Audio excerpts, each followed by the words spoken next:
Everyone, today I want to talk about some common questions and comments I get with my 2000 Cobra R. This became pretty popular on the channel, so I'd like to dispel some myths and misconceptions about the car. One of the most common questions I get is this real? Fair question. There are quite a few clones that have been made. Yup, this is one of the 300 2000 Cobra Rs that were made. This is an authentic car.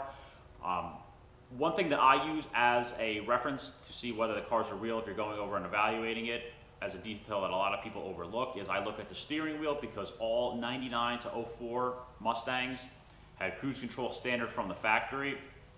So if you look at the steering wheel and it has the cruise control buttons between the spokes, it's not a real Cobra R. The Cobra Rs are the only ones that did not have factory cruise control. Where's the splitter, or the front end looks different? I leave my splitter off. I address this in my other videos. They're very kind of fragile, and they can make the car feel unstable at high speeds. They're also very expensive to replace, and they're very hard to find, so I don't really want to have to worry about damaging that thing, because if I drive around with it on, I know eventually it's probably going to get damaged, especially with the driveway approach and departure angles, because it sits so far in front of the front axle. So I just leave mine off so I don't have to worry about it. But if I go to like local car shows, sometimes I'll put it on just for the show. What is the horsepower? 385 was the rating from the factory. It's pretty well known that they underrated them, like most manufacturers do with limited production cars. The ones that have been dynoed in stock form typically will make about 360, 370 horsepower to the rear wheel. So with 15% parasitic power loss, they usually will make around 430 horsepower plus or minus a little bit, but that's probably about a 40 to 50 horsepower under rating from the factory. Is the wing stock? I remember the first time I got this car and I took it to a car show. I had one guy ask me that like 4 times. Yes, as crazy as this thing might look, this is the stock wing for this car. This car being a track focused car, they were much more focused on aerodynamics.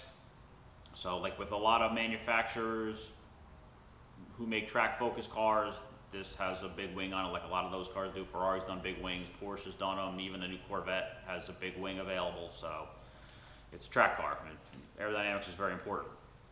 What's the car like to drive? The car is an absolute blast to drive. It is very well balanced all around. Ford did a good job of giving it not only a good power, but it handles and stops very well. It's not like a straight line car that doesn't turn, or it's not like an underpowered car that handles well, that really has no get up and go. The car is very well balanced all around and a lot of fun to drive. If you could put somebody in it without them realizing it's a Mustang and take them for a ride, they would never believe it's a Mustang. I had an 01 Cobra, and this handles very differently from that. It's a very, very good handling and well balanced car. Does it have independent rear suspension, or IRS? Yes. All 99 to 04 Cobras had independent rear suspension. What makes this car different is they use different bushings in the entire car throughout the entire suspension system, and it does not suffer from the IRS or wheel hop that all the other Cobras did, especially the Terminators had really, because they had a lot of power, they were really known for having the wheel hop, and you have to worry about damaging components and breaking half shafts. With this does not suffer from that, so the car stays very planted even under heavy acceleration. Is the car street legal? In the United States, yes, this car was always street legal in the United States. I think in some other countries it may or may not have been street legal, depending on what that country's requirements were for certain road laws, but in the United States this was always a street legal car.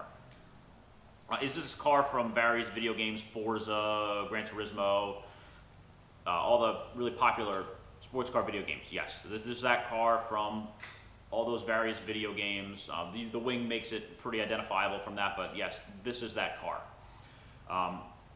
Some of the common comments I get: Ford should have used an aluminum block instead of the cast iron. I agree. It would have been nice if they had used a aluminum block instead of the cast iron. They probably would have knocked the better part of 100 pounds off the front end. Problem: they didn't have an aluminum block at that time. They did later on with the GT500 Shelbys that they started using in like 2011, I think.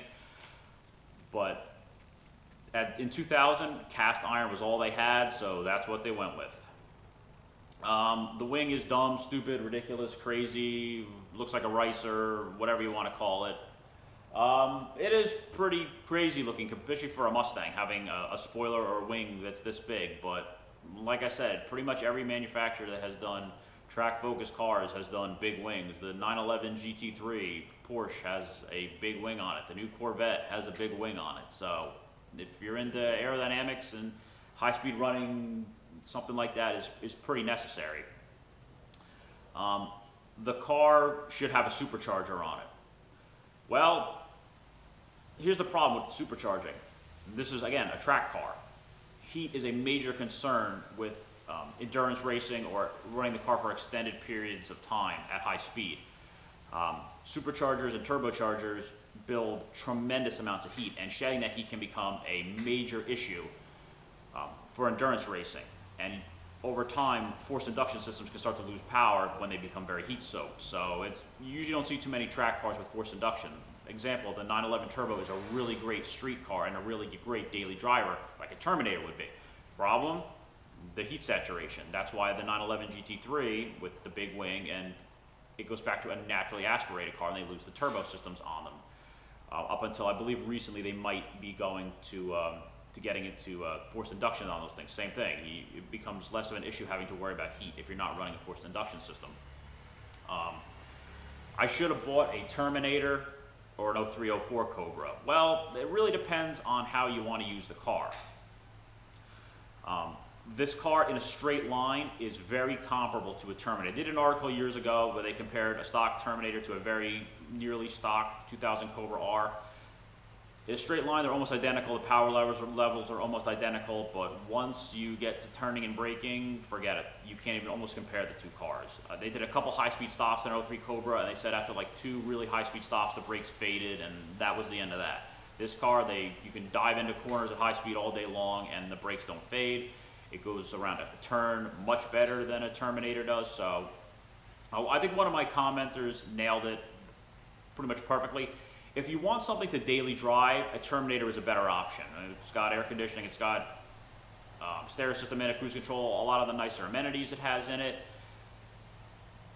But if you want something more unique and you're not really going to drive it as much, I think this is the better way to go. It's a better all-around car, and it's much more unique than a Terminator is. I'm not bashing Terminators. I think they're great cars. I love them. I may even get one someday, but that's the main reason I went with something like this. And these hold their values just as well as Terminators do.